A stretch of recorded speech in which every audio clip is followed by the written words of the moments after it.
This is Clean at Work with John Barrett and Sarah Bacca. Woo! We're all very excited to be here. And today we get to talk to Sharon Small. Welcome, Sharon. Welcome. Hi, Sarah. Hi, John.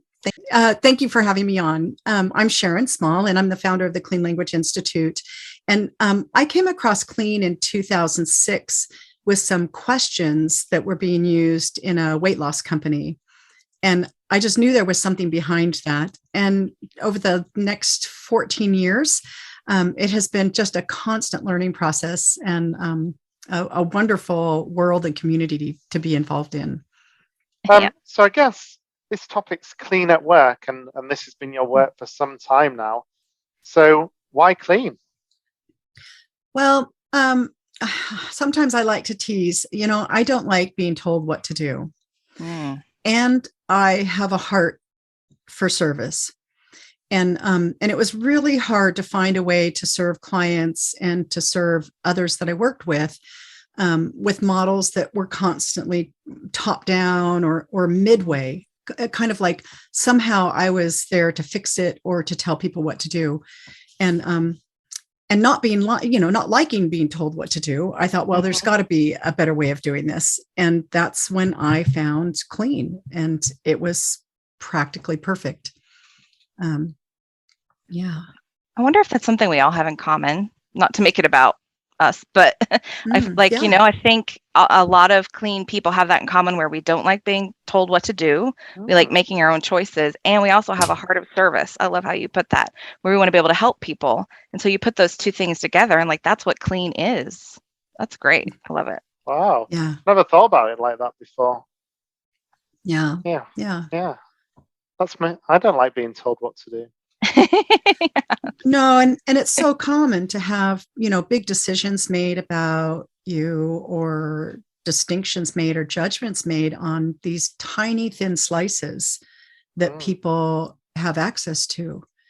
And if we're not asking questions, we're just making decisions on, they're like, those little pieces that you put under a microscope, one little slide out of an entire laboratory. And Yeah, it just doesn't make sense to do that. So why not find out a little bit about people and then help craft a world, especially a work world, where you can have all of those parts be together, working at their best, Yeah. Totally. So what are some examples of how you use this work? So my original intent when I came to Clean Language was to blend it with other things I was doing. NVC, it's very blendable with that, the work of Byron Katie as far as therapeutic. And then in play, like working with tarot and cards. And the more I dug in, the less I found blending to be as useful as just gaining skills at being clean when it was important. I put it into play at work. I was working in a nuclear plant doing project work. So I ended up using it as kind of an interview tool, working up and across the lateral chain of commands that I had to work within to find out what people wanted of me and what needed to happen to get things done. So it was a bit of play between a therapeutic environment and a structural kind of find out what's happening environment. And then how did you make the transition from using that in your day job to making that the focus of your entire work? Well, I spent a lot of time with Marion Way, and so she mentored me along the way, and she encouraged me to do my first group training. And I had assisted her in Portland for several years, and I did my first group training in California. And I love being a trainer. So in 2014, I left the nuclear project work, and I just went into training. Symbolic modeling, emergent knowledge, clean space, just basically clean methodologies. That's so great. Yeah, it didn't seem like I think I made myself unemployable, right?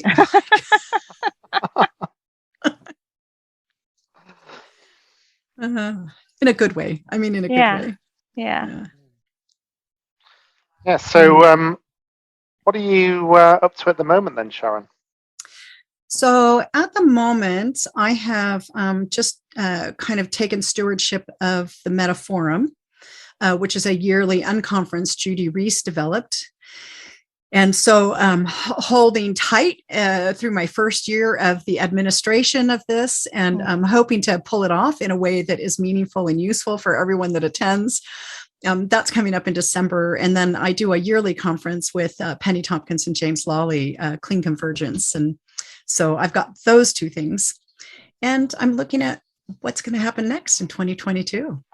So what made you want to take over Metaphorum? It sounds like a lot of work. Yeah, I think this first year, it's a lot more work than I anticipated.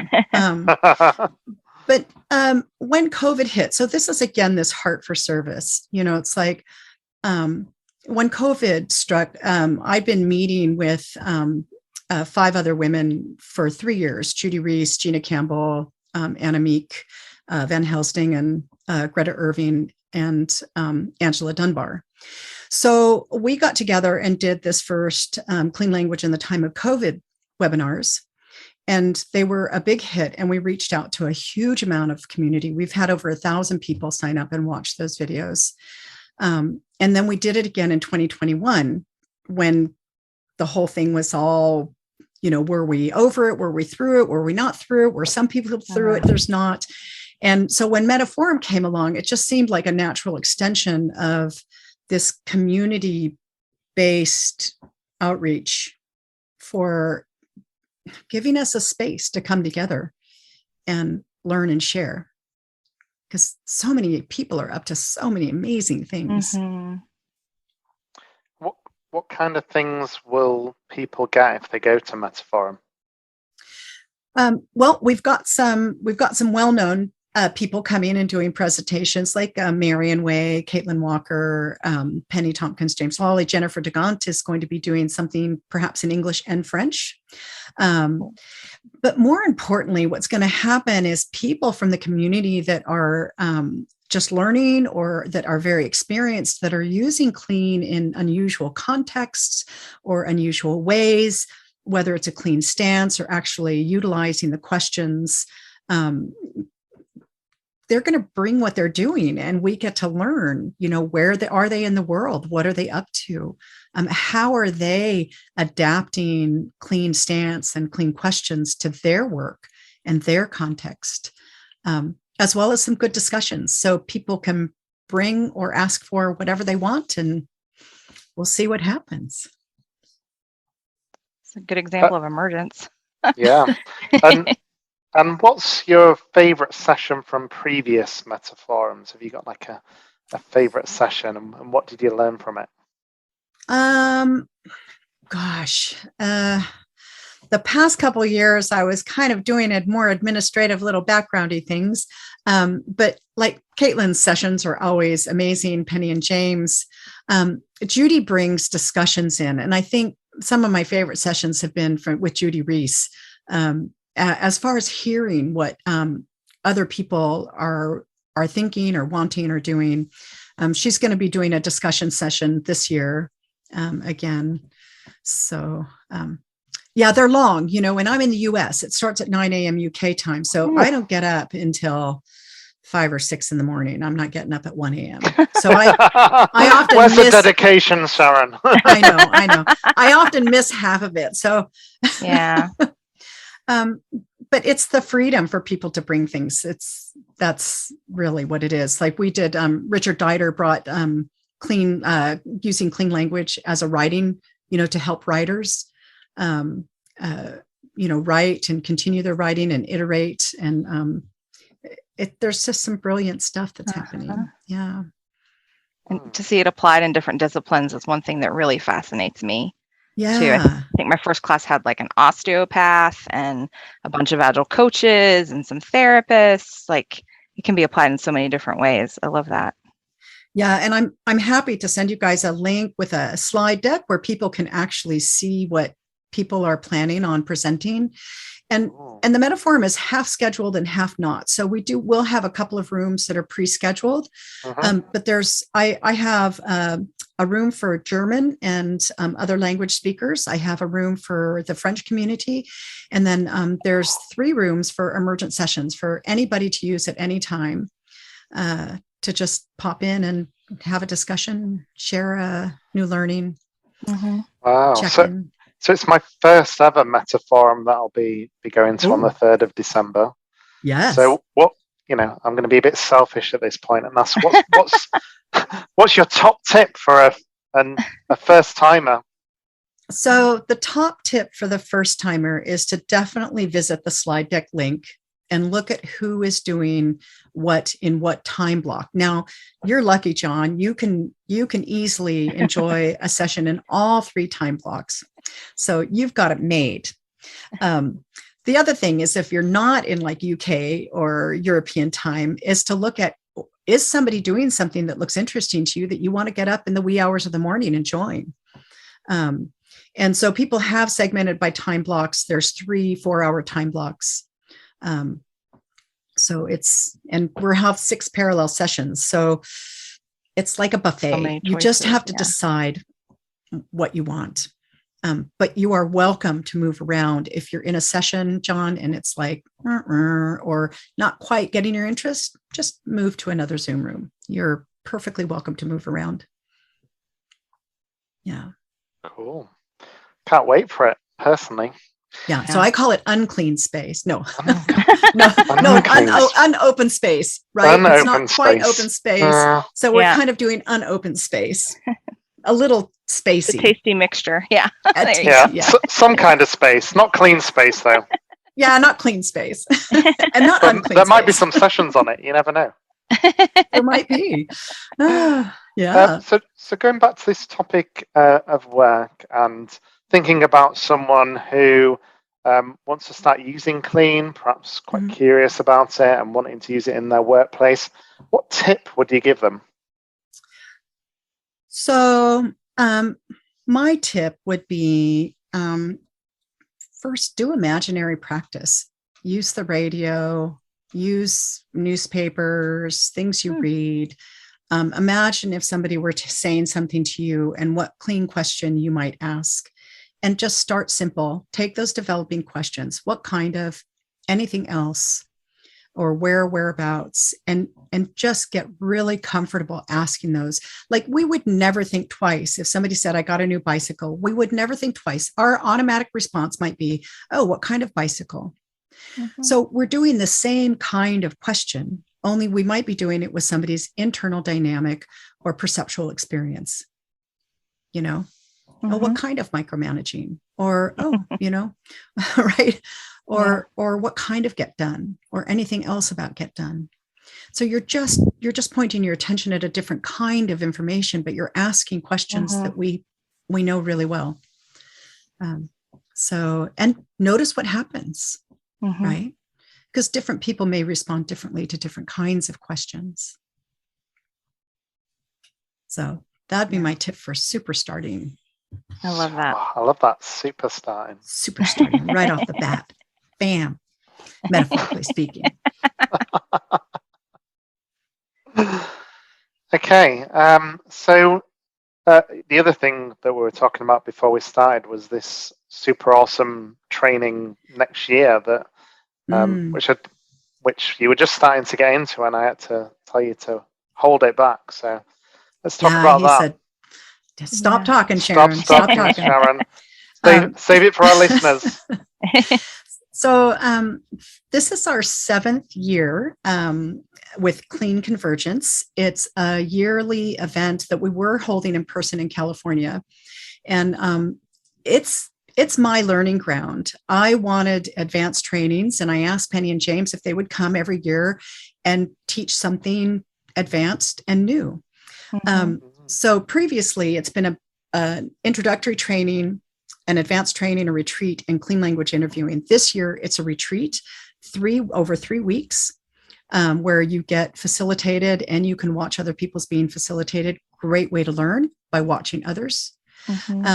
And then, but most importantly is the advanced training, where Penny Tompkins and James Lawley are going to come and talk to us and teach us and have us work with modeling from a symbolic modeling perspective. Like, what kind of modeling are we doing when we're symbolic modeling?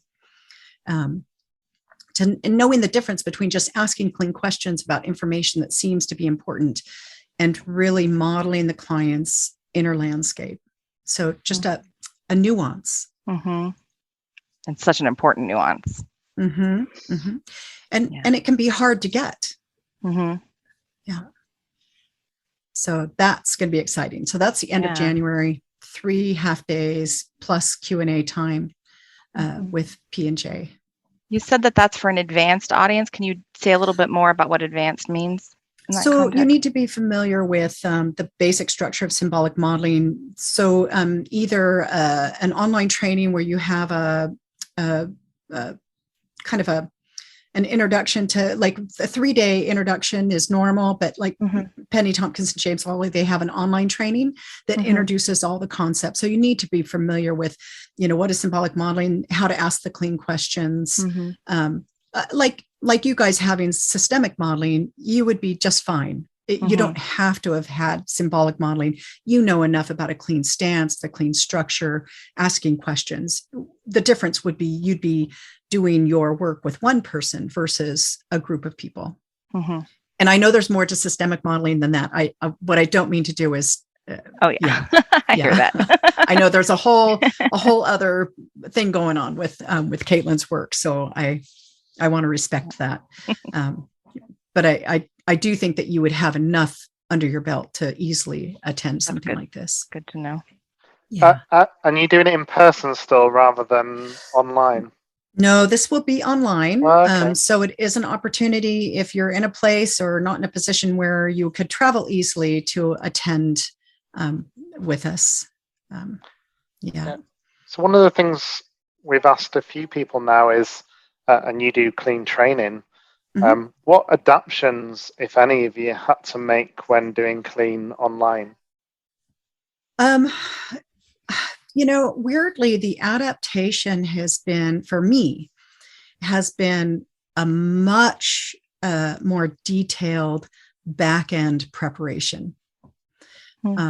So when going live in a training room with people in a space, I can have a very lean itinerary. This is where we're beginning. This is where we want to be. And we work there as a group to get there as individuals. But online, because it's so much more difficult to emergently shift a direction, or the input's different. So I find that the back-end itinerary development has to be much more specific, much more time-based, with some alternatives built in versus pivoting in the room. That makes sense. Yeah, more brain work for me. Right. The benefit, more of course, accessibility. Yeah. Right, and is exactly. Yeah. Yep. So we're almost to the end of our time. Do you want to give us a wrap up, Sharon, about what's coming up and what you're excited about next? So what's coming up is Metaphorum, December 3rd. We still have some tickets. It's a very low cost. If you don't know much about clean, that's fine. Come and get curious. It is not designed for an absolute beginner, but everybody is welcome. And then Clean Convergence 2022, which will be held online. And we do have places in the advanced training with Penny Tompkins and James Lawley. We are taking a wait list for the retreat. And in 2022, I will be introducing some kind of short, intensive clean language labs. So this is just a little play that I'm having and putting together. So we'll see. Probably towards the end of the first third of the year, I'll have something up on that. Exciting. Little, training tidbits. Awesome. So thank you for your time today. We'll make sure that all of those links are in the description. And I'll see you at Metaphorum, hopefully with a number of our listeners as well. And if you are listening right to the end, then please do like and subscribe so that you get the latest episodes as we release them. Bye for now. Bye.